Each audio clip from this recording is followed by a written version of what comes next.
నా డెలివరీ అనేది చాలా డిఫికల్ట్‌గా అయిందనమాట. ఏంటో చెప్తాను. ఈ వీడియో యూజ్‌ఫుల్ అవుతుంది. ఎక్కడ కూడా స్కిప్ చేయొద్దు. లైక్ చేయకపోయినా పర్లేదు వినండి. అందరూ నార్మల్‌గా 1 ఆర్ 2 హాస్పిటల్‌లో చూపించుకుంటారు. కానీ నేను మాత్రం 6 హాస్పిటల్‌లో చూపించుకోవాల్సొచ్చింది. మేము బెంగుళూరులో ఉన్నప్పుడు నాకు ప్రెగ్నెన్సీ పాజిటివ్ వచ్చింది. అక్కడ గవర్నమెంట్ హాస్పిటల్‌లో చూపించుకున్నాం.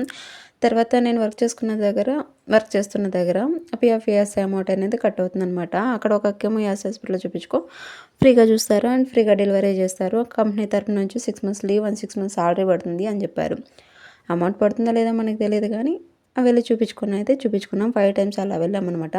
సో, ఒక 30, 40 కిలోమీటర్స్ అయితే వెళ్ళామనమాట. తర్వాత 9 మంత్స్ అయిపోయింది. అమ్మ వాళ్ళ ఊరికొచ్చేసాను. అమ్మదేమో ఆంధ్ర, అత్తమ్మ వాళ్ళదేమో కర్ణాటక.